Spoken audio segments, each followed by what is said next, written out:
말씀 속에서의 주제는 27절, 바로 11장 27절에 나와 있습니다. 27절 같이 읽어볼까요? 시작. 그 장례를 마침에 다윗이 사람을 보내 그를 왕궁으로 데려오니 그가 그의 아내가 되어 그에게 아들을 낳으니라. 다윗이 행한 그 일이 여호와 보시기에 악하였더라. 여러분, 우리가 신앙생활을 하면서 가장 중요한 것이 바로 이 대목입니다. 내가 행하는 이 삶의 범주를 하나님께서 어떻게 생각하실까? 여호와께서 보시기에는 어떻게 생각하실까? 하나님께서 나의 일거수일투족을 보실 때 말하는 것이나 생각하는 것이나 행하는 이 모든 것을 보실 때 정말 내가 온당하고 합당한 삶을 살고 있는가? 자, 이런 영적 진단을 하는 것이 매우 중요합니다. 우리가 때로는 사람을 의식하는데 하나님을 의식하지 않을 때가 많아요. 우리는 먼저 하나님이 나를 감찰해 보고 계시다는 사실을 마음속 깊은 의식세계 속에서 하나님이 나를 감찰하신다는 사실을 마음속 중심으로 갖는 것이 중요합니다. 그래서 이것을 우리가 하나님 중심의 삶, 하나님 면전에서의 삶, 고랑대우의 신앙, 그렇게 표현을 하죠. 두 번째는 무엇인가요? 사람들이 나를 뭐라고 평가하고 기준을 세울까를 생각해야 하는 겁니다.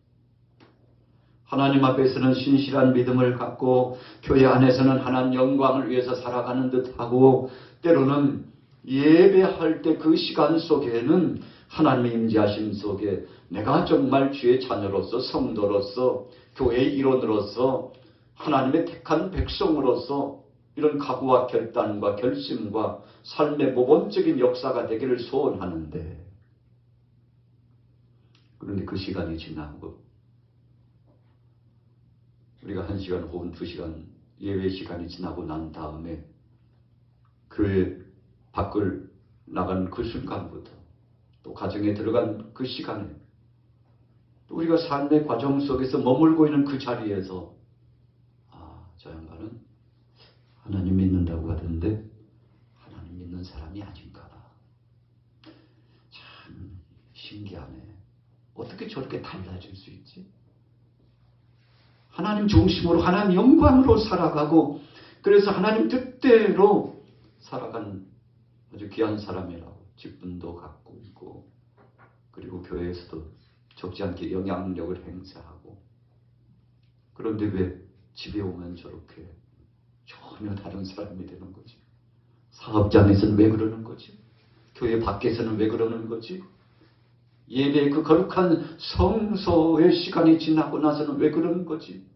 여러분 이렇게 도무지 이해 불가 생각 밖의 모습으로 등장한다면 우리는 이런 사람을 가리켜서 이중생활을 하는 사람이다. 그렇게 표현합니다. 오늘 11장 27절 후미에 다윗이 행한 그 일이 여호와 보시기에 악하였다. 그럼 다윗 하면 하나님께서 적지 않게 칭찬을 하셨던 인물입니다. 그런데 오늘 본문에서 다윗의 모습이 비춰지는 그 모습은 부정적인 모습이 너무 강하게 표현됐어요. 이것은 그냥 표현하기 위해서 글로서만 써내려간 것이 아니라 실질적인 그 사건과 그 일을 적나라하게 드러내놓고 하나님께서 만천하에 공포하시듯이 나타내 주셨죠. 이유가 뭘까요? 여러 가지 이유가 있습니다만 첫째는 우리가 하나님 앞에 머물러 살지 않으면 이런 실수를 범하고 하나님을 의식하지 않고 사람을 중심으로 자기 욕심으로 살아가면 하나님의 마음을 아프게 할 수 있다는 사실을 우리로 하여금 다시금 돌이켜보도록 하기 위해서 오늘 하나님께서 이 말씀을 우리에게 주신 겁니다. 여러분 그래서 성경은요 역시 성경입니다. 성경이 성경된 그 됨의 의미가 뭡니까? 성경이 하나님의 말씀이라고 하는 그 의미 부여의 강력한 메시지는 사실을 그대로 드러냈다는 것. 우리가 어떤 유명인이 혹은 혹자가 개인적으로 이제 삶의 그 무배경함을 이겨내고 나그네 인생 여정을 마무리 지을 때 이제 내가 이 세상 삶을 마무리 짓고 있는데 언젠가 불시 하나님께서 나를 부르시면 주님 앞에 갈 텐데, 나그네 인생을 마무리 짓고 주님 앞에 갈 텐데, 내가 그래도 이름 석자뿐만 아니라 내가 살아왔던 삶의 추억거리, 이거 그냥 이렇게 살다 끝나는 것이 아니라 후세대가 나에 대해서 좀 알도록 글을 좀 써놔야 되겠다고 정리해 내려가는 책이 바로 스스로가 스스로에 대해서 써놓은 책이라고 해서 자서전이라고 그렇게 말합니다. 상당수의 많은 사람들이 자기를 소개하고 자기를 나타내는 이야기들을 자기 일생일대기를 책으로 내기를 퍽 즐거워합니다. 여러분, 그런데 자서전을 쓰는 사람들이 대부분 자기를 미화시키기에 급급합니다. 솔직하게 자신의 긍정적인 면과 부정적인 면을 그대로 드러내놓고 어두운 면과 밝은 면을 드러내놓고 참 이 대목에서는 내가 정말 하나님 앞에서도 그렇고 사람 앞에서도 잘못했다. 내가 이렇게 살아서는 안 되는데. 여러분들이요, 내가 인생 여정을 살아왔는데 참 내가 몇 년도 몇 월부터 몇 년도 며칠까지 살아온 그 과정, 사실 책으로 나 자신을 정리해 쓰기에도 부끄럽고 그러지만 있는 그대로를 드러내놓고 나 자신을 반성하면서 하나님 앞에서 회개하는 심정을 가지고 또 이웃들에게 폐악을 끼쳤던 것들을 다시 한번 돌이켜서 가슴을 치면서 통곡하고 사죄하는 마음으로 내가 이 글을 바로 그분들에게 솔직하게 고백하며 정리한다고. 여러분, 이렇게 글을 써 내려가는 사람들 그렇게 많지 않습니다. 그러나 그렇게 쓸 수 있다면 세상에 많은 사람들이 처음에는 오겠지만 그럴 수 있지. 나도 저런 유혹과 저런 욕심에 빠지면 참 말도 안 되는 삶을 살 수 있지. 나는 그러지 않아야지. 라고 자기 자신들을 돌이켜보고 적지 않게 어떤 한 사람에 대해서 평가할 때 그래도 마지막에 죽기 전에 하나님이 부르시기 전에 역사 앞에 하나님 앞에 만인 앞에 자신과 함께 동고동락했던 사람들 앞에 자기 자신을 반성하면서 성찰하는 그런 자기 정리를 한 저 사람 그래도 참 존경스럽지 않아요? 그래도 그 와중에도 그 많고 많은 사람 중에 그래도 존경스럽지 않느냐고 자기 자신에 대해서 그렇게 솔직하게 저렇게 글 쓰기가 얼마나 고민이 됐을까. 그럼 그렇게 이야기할 수 있을 것이라고 생각합니다. 그런데 오늘 본문 말씀에 돌아가 보면 다윗이 천하의 용장이었습니다. 사울은 천천히지만 다윗은 만만이었습니다. 다윗이 가는 곳곳마다 명성을 떨쳤습니다. 그는 목동 시절부터 하나님의 임재하심과 동행하심을 경험했습니다. 그래서 하나님께서 자기 자신을 지켜주시고 보호하여 주셔서 지금까지 지내온 것 주님의 은혜라고 고백했던 사람이 바로 다윗입니다. 하나님이 보호하심으로 성대한 역사를 이루고, 역사적으로 보면 다윗 왕 하면 사람들이 적지 않게 칭찬을 아끼지 않는 그런 왕 아니었겠습니까? 그런데 그 다윗 왕도 육신의 정욕의 눈이 어두워가지고 욕심을 내는 순간 하나님 영광을 가리고 하나님께서 기뻐하시지 않는 일, 또 사람들이 정말 마음 아플 수밖에 없는 일을 범하게 되었는데, 오늘 본문이 27절에 그랬잖아요. 다윗이 행한 그 일이 여호와 보시기에 악하였다. 여러분, 하나님께서 다윗을 다 주목해 보고 계셨어요. 그리고는 나단 선지자를 보내가지고 다윗을 질책했습니다. 세상의 천하의 왕, 권세를 누리고 있는 다윗 왕을 누가 질책할 수 있겠습니까? 질책하는 순간 그 권력 앞에 목숨 부지하기가 쉽지 않겠죠. 그런데 하나님께서 나단 선지자를 급하였습니다. 왜 그랬을까요? 하나님은 다윗을 버릴 수도 있었습니다.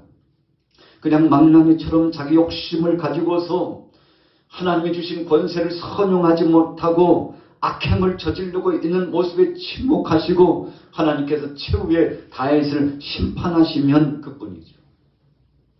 전지전능하신 공의의 하나님, 근능하신 하나님께서 모든 것을 감찰하셨기 때문에 그냥 다윗을 치셔서 그를 천하의 흔적도 없이 하나님께서 침묵하게 만드실 수도 있죠. 그런데 하나님은 다윗을 사랑했기 때문에 나단 선지자를 보낸 겁니다. 그냥 쓰다가 하나님께서 참 이 일꾼 쓰다가 그냥 버리고 말지. 내가 보니까 참 잘하는 줄 알았더니 저렇게 하면 안 되는데 그냥 저러다가 그냥 그 자리 내리면 끝이지. 여러분 이렇게 하나님께서 하시지 않고 그를 다시금 계속 쓰시기 위해서 잘못된 그의 행보를 강력하게 질책하고 꾸짖으시고 그래서 하나님의 말씀을 통해서 그 죄가 얼마나 중한 죄인가를 알게 하셔서 하나님이 치시고 때리시고 얼마나 아팠겠습니까? 그러나 그렇게라도 새 사람을 만들고 새로운 삶을 살아가도록 하시기 위해서 이 성경에 그렇게 말씀하잖아요. 징계가 없으면 사생자야, 버리운 자다. 하나님이 때로 때리시는 이유는 사랑하시기 때문에 그런 거야. 성경이 분명히 말씀하고 있죠. 오늘 다윗을 하나님이 사랑하셨기 때문에 나단 선지자를 보낸 겁니다. 자, 성경 돌아볼까요? 사무엘하 12장 1절부터 3절까지 같이 읽습니다. 시작. 여호와께서 나단을 다윗에게 보내시니 그가 다윗에게 가서 그에게 가난한 사람은 아무것도 없고 자기가 사서 기르는 작은 암양 새끼 한 마리뿐이라. 그 암양 새끼는 그와 그의 자식과 함께 자라며 그가 먹는 것을 먹으며 그의 잔으로 마시며 그의 품에 누움으로 그에게는 딸처럼 되었거늘. 나단 선지자가 얼마나 마음이 급했겠습니까? 하나님이 파송하셨는데 황급히 달려갔습니다. 다윗은 생각했어요. 아무도 모를 거라고. 근데 하나님이 다 보고 계시고 듣고 계셨습니다. 야, 다윗 큰일 났다. 나단 빨리 가. 저 그냥 내버려두면 안 되겠다. 다윗. 그래서 나단 선지자를 급하게 가지고 전합니다. 왕이여 드린 말씀이 있사온데 뭐가 그렇게 급해? 무슨 일인데 그래 이야기해봐. 왕이여, 어떤 한 사람이 있었는데 자기 집에 손님이 왔는데 잔치상을 준비하기 위해서 자기 집에 그렇게 양도 있고 소도 있고 짐승도 많은데 이웃집에 딸랑 양 한 마리 있는데 그거 이웃집의 것을 빼앗아다가 자기 집에 온 잔치집에 손님을 대접하기 위해서 그 양을 잡았다고. 다윗이 화가 나가지고요. 아니 도대체 그런 놈이 세상에 있다는 거냐. 아니 자기 집에 그 많은 짐승들 놔두고 왜 이웃집에 딸랑 하나밖에 없는 것을 그렇게 빼앗아가지고 그런 못된 놈이 어딨냐. 그런 놈이 있다면 잡아다가 그냥 내버려둬서는 안 되지. 최소 4배 이상 갚도록 4배로 갚도록 그를 추징해야 된다고. 다윗이 얼마나 화가 났는지요. 나단 선지자가 아주 중요한 비유 한 가지를 들어가지고 이야기했는데 다윗이 자기 자신인 줄도 모르고 그냥 화를 내는데 나단 선지자가 그렇잖아요. 왕이여, 그 사람이 왕입니다요. 다윗이 얼마나 황당했겠어요. 그리고는 하나님의 뜻을 전하는 거예요. 하나님께서 지금까지 당신과 함께 해주셨고 하나님 말씀하셨습니다. 당신이 혹시라도 하나님이 주시는 것에 부족하다면 하나님 앞에 구하면 하나님이 얼마든지 주실 수 있다고 하셨습니다. 그럼에도 불구하고 당신은 하나님께 구하지 않고 왜 백성 중에 가난하고 약한 사람이고 그거 하나 마지막 남은 그거 하나와 같은 이웃의 아내를 당신이 범하였고 그것도 중심의 아내를 취하였습니다. 하나님께서 당신을 보시기에 얼마나 큰 모습이냐고 하나님의 당신을 책망하고자 당신이 다시는 이 죄를 범하지 않도록 하기 위해서 저를 급하였는데 어떡합니까? 여러분 오늘 본문 말씀의 핵심적인 요약이 그거예요. 그리고는 계속 말씀을 전합니다. 당신은 은밀하게 행했지만 하나님께서 말씀합니다. 하나님께서는 당신의 가계부에 있어서 세상 많은 사람들이 목도에 보는 앞에서 끔찍한 일들을 당하게 될 것이라고 하나님 말씀하셨습니다. 그러니 왕이여 정신 차려요. 지금 이러고 있을 때가 아니라고 하나님 앞에 나가서 정신 차리고 철저하게 자백하고 회개하시라고 하나님의 뜻을 직구하고 전했는데 여러분 다윗 어떻게 됐습니까?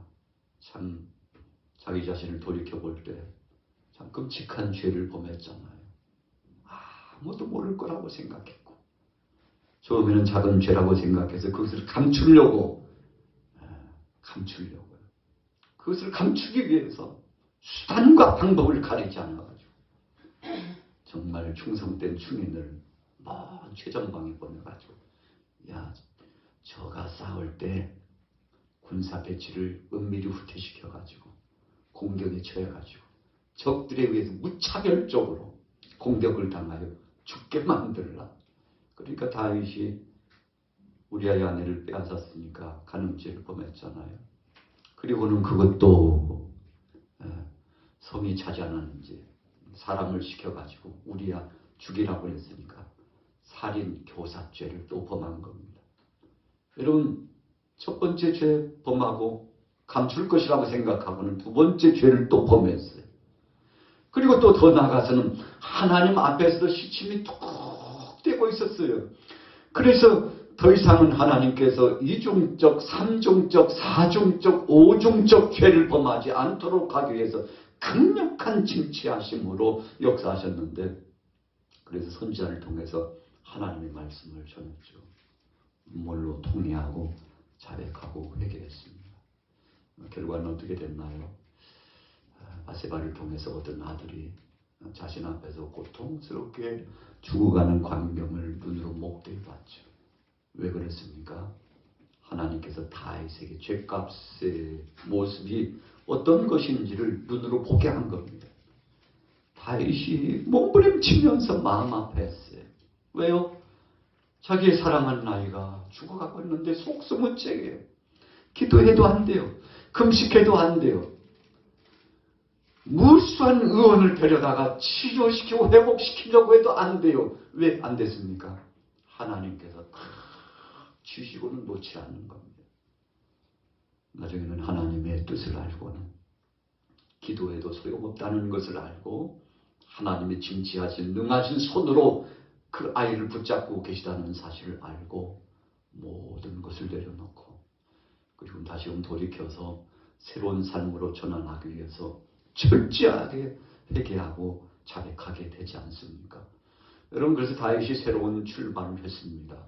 그런데 보세요. 성경의 역사를 보면 그걸로 끝나지 않습니다. 여러분 우리가 종종 일상생활을 하면서 죄를 너무 가볍게 생각하는 사람들이 있어요. 이거 회개하면 끝나는 거 아니야. 하나님 용서해 주시니까 끝나는 거 아니야. 그렇게 생각하고요. 너무나 입술로 죄를 범하고 행동으로 죄를 범하고 정말 해서는 안 되는 죄를 범하는 사람들이 굉장히 많은데요. 다윗의 삶을 보면요. 그냥 그걸로 끝나지 않아요. 우리가 나무로 뭔가를 짓고 작품을 만들 때요. 망치를 가지고 못을 가지고 이렇게 못을 해요. 그런데 엇나가 가지고 잘못 박았어요. 못을 빼냅니다. 그리고 다시 못을 박아요. 이제는 보기 좋게 잘 됐네. 모양이 정말 아름답고 잘 된 것 같은데 이 흔적을 어떡하나. 못을 다시 뺐어도 흔적은 남아요. 여러분 성경 역사적으로 보면 다윗의 삶에 그런 흔적이 굉장히 아픈, 자신에게 있어서는 쓰디쓴 아픔으로 다가오잖아요. 그래가지고 나중에 보면 그의 사랑하는 아들 압살롬이 모반을 꾀하고, 그리고 아버지가 사랑했던 그 여인들을 참 해서는 안 될 일이죠. 또 아들들이요, 그 아버지가 사랑했던 관계한 여인들을 그 사람들 앞에서 해서는 안 될 몹쓸 짓들을 막 행하고, 오늘 본문에 등장하고 있는 말씀처럼 그대로 됐잖아요. 너는 은밀하게 있지만 그러나 그 죄값 때문에 모든 사람들이 주목해보는 앞에서 그 죄값의 의미가 어떤 것인가를 철저하게 다시 한번 목도해보고, 다시는 죄를 범해서는 안 된다는 사실을, 죄라고 하는 것이 얼마나 큰 무게감으로 너에게 도전적으로 와서 너를 공격하는지, 그 쓰디쓴 아픔을 네가 목도해보리라. 참 나단 선지자가 말씀을 전할 때에도 참 그 마음이 부담스러웠을 겁니다. 그래서 오늘 본문 가운데서 정말 안타까운 내용이 12절부터 나와요. 자, 12장 12절을 우리 같이 한번 읽어볼게요. 12절에서 14절까지입니다. 시작. 너는 은밀히 행하였으나 나는 온 이스라엘 앞에서 백주의 이의를 행하리라 하셨나이다 하니, 다윗이 나단에게 이르되 내가 여호와께 죄를 범하였노라 하매, 나단이 다윗에게 말하되 여호와께서도 당신의 죄를 사하셨나니 당신이 죽지 아니하려니와 이 일로 말미암아 여호와의 원수가 크게 비방할 거리를 얻게 하였으니 당신이 낳은 아이가 반드시 죽으리라 하고. 자, 오늘 방금 읽은 이 12절부터 14절까지의 말씀 속에 두세 가지 중요한 아주 핵심적인 의미가 있습니다. 죄라는 것이 그런 것이구나. 자, 어떤 것입니까? 이스라엘 앞에서 백주의 일을 행하리라. 모든 사람들이 보는 앞에서요, 참 마음 아픈 일을 당한다는 거죠. 두 번째는 무엇입니까? 14절 이후에 보니까 여호와의 원수가 크게 비방할 거리를 얻게 하였으니, 이게 무슨 말씀입니까? 사탄에게 조롱거리를 당할 일을 했다는 것입니다. 여러분, 하나님이 가장 마음 아프게 생각하시는 것은 바로 이 대목입니다. 사탄에게 빌미를 준 거예요. 하나님 보세요. 아이고, 다해 칭찬하시더니 저 모습 한번 보세요. 어떻게 행동하고 어떻게 말하고 있는지 한번 보세요. 하나님. 아이고, 자랑한 하나님의 백성, 하나님이 쓰시는 종이 저런 일을 행하는데 하고는요, 사탄이 얼마나 잘난 죄를 하는지. 욥이 동방의 의인으로서 하나님 앞에 믿음을 지키니까요, 사탄이 시샘하고는 견딜 수 없었나요? 하나님 앞에 와가지고, 하나님, 욥을 보세요. 하나님께서 저에게 복을 주시니까 하나님이 얼마나 많은 것을 저에게 주셨나요? 그러니까 욥이 동방의 의인이라고 하나님도 칭찬하셨지만, 그렇게 참 세상에 명성을 떨치면서 살아가지, 한번 가진 것 빼앗아 보세요. 그렇게 하나 어림도 없을걸요. 하나님 앞에서요, 참소하는 것이 사탄의 전략입니다. 여러분, 칭찬하고 박수를 쳐주고 위로하고 힘을 보태주고 격려하고, 사탄은 절대 그런 거 안 합니다. 사탄은요, 있으면 비집고 들어가서 공략하고. 그래서 예수님께서 말씀한 것처럼 요한복음 10장 10절에 도둑이 오는 것은 도둑질하고 죽이고 멸망시키려는 거야. 이 사탄의 정체를 고발하는 것이거든요. 여러분, 그래서 욥의 삶 가운데 사탄이 얼마나 참소를 하고 공격하면서 배후에 배수의 진을 치고 있는데, 심지어는 친구들까지 동원해가지고, 가장 가까이 있는 아내까지 동원해가지고 욥을 흔들잖아요. 그러나 성경에 보니까 마지막 순간까지 욥이 입술로 하나님 앞에 범죄하지 않고 하나님 주신 자도 여호와시고 취하신 분도 여호와십니다. 그러니까 욥은 하나님이 내게 복을 주셨다면 저주까지도 하나님이 주관하신 것이라고 내가 인내심을 갖고 믿음을 가지고서 하나님이 원하시는 그때까지 내가 이겨나갈 텐데 그래서 정금같이 되리라. 끝까지 믿음을 지켜나가서 정금같이 순금처럼 내가 주님 앞에 이 믿음을 보이리라 하고요. 자신에게 있어서 모든 것이 송두리째 사라졌음에도 불구하고 하나님 앞에 영광 돌리고 하나님 이것까지도 하나님이 주셨습니다. 내 몸의 질병까지도 하나님이 주셨고 내 몸의 고통까지도 내 가정의 모든 가산까지도 하나님이 가져가셨사온데 주여 가져가셨다면 주신 그분이 또 주시겠죠. 여러분 그래서 우리가 히브리서에 보면 욥의 신앙에 대해서 평가하는데 그가 하나님께서 부활 중에 영광스러운 소망으로 그와 함께 하시는 그 은혜가 있었다고 고백하지 않습니까? 욥이요 부활의 신앙과 하나님의 그 놀라운 영광스러운 비전을 바라보고 하나님께서 다시금 되돌려 주시고 갚아 주시고 회복해 주실 것을 철저하게 믿었다고 그랬죠. 여러분 그래서 하나님께서 욥의 늙을 역에 다 갑절로 주셨잖아요. 참 그 전까지 그 과정은 이루 말할 수 없었습니다. 세상 사람들이 하나님 없다 그랬어요. 야, 너 하나님 앞에 얼마나 큰 죄를 많이 졌으면 네가 얼마나 삶을 못되게 살았으면 이런 일을 당하느냐라고 모든 책임을 욥에게 다 뒤집어 씌웠죠. 그럼에도 불구하고 욥은 하나님 앞에 영광 돌리면서 하나님이 이것까지도 참고 이겨나갈 수 있도록 나를 도와주시고 나를 능하게 하신 주님. 그래서 기도만 듣고 있었던 그 하나님이 이제는 자신 앞에 똑똑히 현현하셔가지고 임재해 주셔서 눈으로 보게 되었다고 욥이 또 고백하게 되지 않습니까? 여러분 그래서 신앙의 형태는 여러 가지입니다. 어떤 사람은 지식에 머무는 신앙이 있습니다. 머릿속에는요 천하를 다 통일합니다. 천하에 못할 것이 없어요. 그런데 지식에 머무는 사람은 인격적으로 변화가 나타나지 않습니다. 삶을 통해서 변화가 나타나지 않습니다. 알기는 얼마나 잘하는지 몰라요. 이야.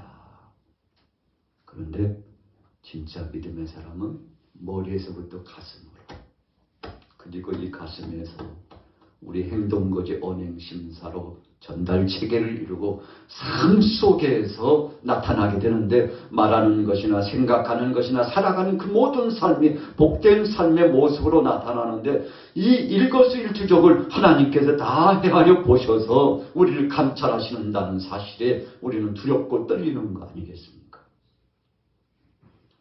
사탄이 다윗을 보고요 춤을 추었어요. 지금 그 이야기를 14절에 말씀하고 있는 거예요. 다윗아 어쩌다가 네가 사탄에게 비방거리를 받고 어쩌다가 네가 사탄에게 틈을 내줘가지고 조롱거리가 되고 내 마음이 아프다 다윗 내 마음이 아프다고. 여러분 그 대목이 바로 14절이에요. 우리가 죄를 범하면 사탄이 춤을 춰요. 아이고 하나님 잘 믿는 줄 알았더니 깨어난 사람인 줄 알았더니 사탄이 춤을 춘다는 거예요. 자 14절 다시 한번 읽어볼게요. 12장 14절 시작. 이 일로 말미암아 여호와의 원수가 크게 비방할 거리를 얻게 하였으니 당신 낳은 아이가 반드시 죽으리라 하고. 참 하나님께서 마음 아파하시는 대목입니다. 여러분 오늘 저와 여러분들은 오늘 본문의 다윗이 철저하게 회개하잖아요. 그리고 돌이켜서 새 삶을 살려고 결단하잖아요. 참 다윗이 굉장히 힘들었을 것이라고 생각합니다. 저도 약한 자이기 때문에 또 우둔하고 지혜가 부족한 자이기 때문에 그럴 수 있다고 생각하죠. 그러나 여러분 죄값이라고 하는 것이 정말 엄청난 대가를 지불해야 된다는 사실을 알면 다시는 죄를 범하여서는 안 되겠구나. 오늘 다윗이 그것을 뼈저리게 체험합니다. 하나님 다시는 죄를 범하지 않겠사오니 나를 용서해 달라고 하나님 앞에 철저하게 자기 자신을 성찰하게 되는데, 자, 오늘 본문의 주제가 여호와의 보시기에 어떤가. 저도 마찬가지고 여러분들도 마찬가지입니다. 우리는 매일처럼 우리 자신을 돌이켜봐야 합니다. 주님, 어제는 그렇게 살았으나 오늘 다시 한번 우리 자신을 거울처럼 비춰봅니다. 하나님 앞에서 내가 어떻게 살았는지. 죄의 값은 사망이라고 분명히 말씀하셨는데 엄청난 대가를 지불해야 된다는 것을 말씀했는데, 은밀한 중에 감찰하시는 그 하나님 앞에서 여호와 보시기에 아름다운 삶을 살 수 있도록 주님 나를 성령으로 인쳐 이끌어 주시고 새롭게 하시고 변화를 경험하게 하여 주옵소서. 오늘 여러분들에게 이런 복된 역사가 있게 되시기를 예수님의 이름으로 축복합니다. 하나님께서 이새의 아들 다윗을 보셨는데 마음이 흡족하셨다고 그랬어요. 내 마음에 합한 자다. 내가 저를 통해서 내 뜻을 다 이루어야지 하고 참 소년 시절에 불러가지고 기름 붓고 왕이 될 때까지 그가 3번씩이나 기름 부음을 받고서 하나님 앞에 세움을 받잖아요. 그러니까 한 번 기름 부음 받으면 되지 뭐 그렇게 3번씩이나. 절차와 단계입니다. 소년 시절에 기름 부음 받을 때와 그리고 초입의 왕이 돼가지고 유다 백성들과 더불어서 새로운 둥지를 들고 이제 왕정을 시작할 때 또 기름을 받는데, 그때는 그 의미 부여 속에 하나님께서 다윗을 또 쓰시는 거예요. 그리고 얼마 지나지 않아서 통일 왕국을 이루고 모든 12지파가 다윗을 향하여서 박수를 보내고 마음껏 축복해 줄 때 그때 3번째 또 기름 부음을 받지 않습니까? 그래서 하나님께서 단계적으로 다윗에게 기름 부음을 하시면서 그를 성숙하고 새 그릇으로 만들어 역사하시는데, 모든 것이 하나님의 은혜죠. 하나님께서 그를 통해서 영광 받고자 하셨다는 것. 여러분, 그래서 오늘 본문의 말씀에 하나님은 다윗을 포기할 수가 없으셨어요. 그래서 강력한 매로 그를 쟁취하셨지만 다시금 돌이켜 세워가지고 그를 사용하셨는데, 그 비결은 무엇입니까? 오늘 본문의 13절 때문에 그래요. 우리 같이 따라해 보겠습니다. 내가 여호와께 죄를 범하였노라. 내가 하나님 앞에 죄를 범하였다. 여러분, 그래서 시편에 보면 다윗이 얼마나 철저하게 회개 기도를 했는지 그 눈물로 요를 적셨다고 그랬어요. 요를 만져보니까 촉촉히 적셔. 야, 짜면 물 나오겠다. 눈물샘이 터져가지고. 그뿐입니까? 야, 배 띄워라. 무슨 배요? 내 눈물로 배를 띄워라. 여러분, 그래서 침상이 둥둥 뜰만큼 그렇게 눈물을 많이 흘리고 하나님 앞에 회개하면서 자기를 돌이켜봤다고 했는데, 여러분, 그것이 바로 다윗이 얼마나 죄값의 무게감을 알고 회개했는지를 우리가 알 수 있죠. 그래서 그 눈물 값으로 하나님이 다시 부르신 거예요. 어떤 사람들은요, 그 죄값의 무게감을 알지도 못하고 회개치도 아니하고 하나님의 뜻을 마음속 깊숙이 새기지도 못할 때가 많죠. 그러면 소망 없습니다. 더 이상은 기회가 없습니다. 여러분, 우리가 구약의 인물 가운데 사울이 그랬지 않습니까? 몇 번이고 사무엘 선지자를 통해서 다윗을 통해서 하나님의 계시의 말씀을 주었지만 계속 반자의 행해요. 회개는 일도 없어요. 계속 못된 행동을 하는 겁니다. 나중에는 어떻게 됐습니까? 그 죄가 아주 비참하게 되고야 말았지 않습니까? 자, 그럼에도 불구하고 오늘 본문의 다윗은 여호와께서 보시기에 하나님이 나를 보시면 어떻게 생각하실까 하고 늘 자기 자신을 돌이켜봤는데, 그래서 70여 년 동안 하나님 앞에 영광 돌리면서 다윗의 왕정 40여 년의 왕정을 진행하면서 그래도 참 실수도 많았지만 하나님의 영광을 드리면서 하나님의 영광을 드러내면서 그 후세대에서 예수 그리스도께서 오시게 되지 않습니까? 여러분, 하나님께서 다윗을 버리지 않고 다시 세워서 쓰시는 그 선한 은혜의 역사가 있었기 때문인데, 오늘 저와 여러분들도 이제 새롭게 시작된 3월 벌써 이제 중반으로 향하고 있는데, 3월 한 달 동안에 복된 은혜의 역사가 충만하시고 하나님이 보시기에 아름다워서 창대한 능력을 경험하고 간증도 하시게 되시기를 예수님의 이름으로 축원합니다.